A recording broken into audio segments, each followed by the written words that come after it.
umuryango w'abibumbye urarema agatima abatuye isi ubabwira ko bigishoboka ko icyorezo cya sida cyaba cyacitse mu bantu bitarenze umwaka wa 2030 nk'uko byanditswe ku rubuga rwa RFI, Le Monde, Actu.fr, Euronews na Daily Telegraph. Ibi biri muri raporo ngarukamwaka y'ishami rya Loni rirwanya sida ariryo ONU-SIDA yasohotse ejo bundi ku wa kane ikashimangira ko nubwo gutsinda uruhenu sida bishoboka imbogamizi za politiki n'iza mikoro ndetse z'amafaranga ngo ziracyari nyinshi mu gihe habarurwa umuntu umwe uba wishwe na sida buri munota ku isi.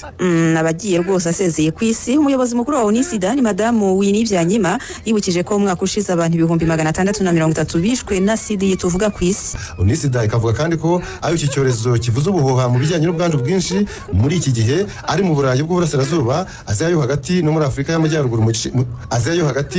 y'Amajyaruguru mu gice kizwi nka Maghreb.